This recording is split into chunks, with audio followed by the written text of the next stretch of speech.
Mga kapanalig, ang salita ng Diyos ngayong araw ay nagtuturo sa atin ng isang mahalagang paanyaya mula sa Panginoon.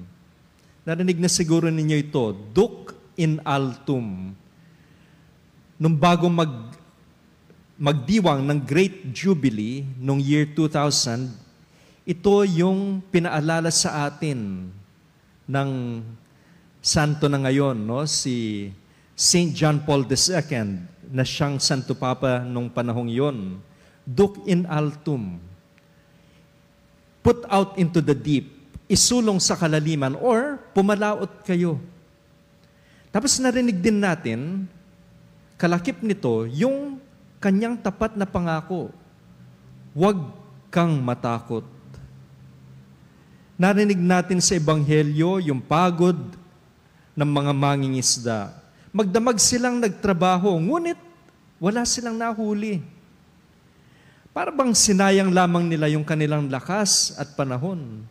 Pero sa palagay ko, maraming mga mangingisda yung nakakaranas ng ganito. Marahil naramdaman nila yung kabiguan. Gaya ng marami sa atin na nagsisikap araw-araw, lalong-lalo na yung mga naghahanap buhay para sa kanilang pamilya. Pero dumating si Jesus.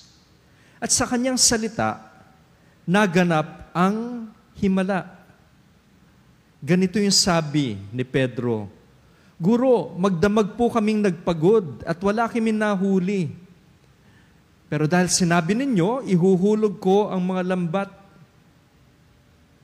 Mga kapanalig, dito makikita natin na yung pananampalataya hindi tungkol sa ating sariling galing, kundi sa pagtitiwala sa Panginoon. Yung kalaliman na ito, Duc in altum, hindi lang dagat. Ito'y sumasagisag sa mga bagay na hindi natin kontrolado. Halimbawa, yung mga pagsubok, mga panganib, mga kinabukasang hindi natin alam. Pero dun tayo tinatawag ni Jesus, Duc in altum. Magtiwala, sumubok muli, at manalig sa kanyang salita. Isipin natin, no, yung mga kababayan nating nangingibang bansa, umalis sila sa bayan, dala ang pangarap at takot, ngunit sa kabila ng lungkot at sakripisyo, patuloy silang sumusulong sa kalaliman para sa kanilang pamilya. Tapos yung mga guro, na kahit maliit yung sweldo, patuloy na nagtuturo, nagbubuhos ng pasensya at malasakit sa kabataan. Madalas, parang kulang ang bunga ng kanilang pagsusumikap, pero naniniwala silang may saysay yung kanilang misyon. Tapos, yung mga magsasaka at mangingisda, araw-araw silang sumuong sa init, sa ulan, sa alon. Parang si Pedro at yung kanyang mga kasama, madalas kulang yung ani o yung huli, pero hindi sila sumusuko. Paano naman yung mga kabataan? Di ba yung mga kabataan ay nahaharap sa tukso at takot na takot sa kinabukasan? Marami takot na mabigo. Ngunit si Jesus din ang nagsasabing, huwag kayong matakot. Sumulong kayo sa kalaliman ng inyong mga pangarap. Pumalaot kayo, basta't kasama ninyo ako.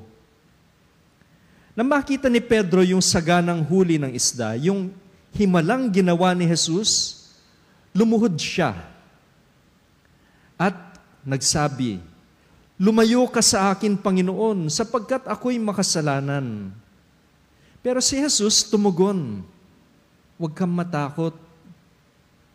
Mga kapanalig, itong mensahe ni Jesus sa atin ngayon, ang pinakamalaking kaaway ng pananampalataya, hindi laging kahirapan, kundi ang takot sa loob ng ating puso. Takot mabigo, takot magkamali, takot hindi maging sapat. Ngunit si Jesus ay naririyan upang gawing lakas yung ating kahinaan. Si Pedro na dati mangingisdang makasalanan, ginawa niyang mamamalakaya ng tao. Ganyan din ang gagawin niya sa atin kung tayo'y susunod. Tapos narinig natin sa unang pagbasa mula kay San Pablo, iniligtas niya tayo mula sa kapangyarihan ng kadiliman at inilipat ang kaharian ng kanyang minamahal na anak. Kaya mga kapanalig, huwag tayong mawalan ng pag-asa. Ang ating lakas, nagmumula yan sa Diyos. Kung nararamdaman mong parang walang saysay ang iyong pagsusumikap, parang kang si Pedro, magdamag na ng isda, ngunit walang huli. Nangyayari ito mga kapanalig. Pero alalahanin mong kayang baguhin ng Panginoon ang lahat sa isang iglap. Mga kapanalig, saan ka tinatawag ng Panginoon na pumalaot? To put out into the deep. Marahil sa pamilya mo, ang muling pagbubuo ng nasirang ugnayan, destroyed relationships. O baka dun sa ginagawa mo, yung pag-aalay mo ng buhay para sa simbahan, halimbawa, ang pagtanggap ng mas malaking tungkulin o responsibilidad. O baka sa sariling pananampalataya, pumalaot ka, yung mas malalim na panalangin, pagbabalik loob at paglilingkod. At saan mo kailangan marinig yung kanyang bulong? Huwag kang matakot. Ulit mga kapanalig, huwag kang matakot. Huwag kang matakot sa gitna ng karamdaman. Huwag kang matakot sa gitna ng kawalan ng trabaho o siguro pinansyal na paghihirap. Huwag kang matakot sa gitna ng pangarap na tila napakalayo. Mga kapanalig, ang ating bakanting lambat ay kayang punuin ng Panginoon. Ang ating kahinaan ay kayang gawing lakas ng Diyos. Kaya ngayon, hinihimok tayo ng Panginoon. Duc in altum, pumalaot kayo. Sumulong sa kalaliman ng pananampalataya. Huwag tayong manatili sa pampang ng takot o pangamba. Kasi kasama natin si Jesus sa ating bangka. Wala dapat tayong ikatakot.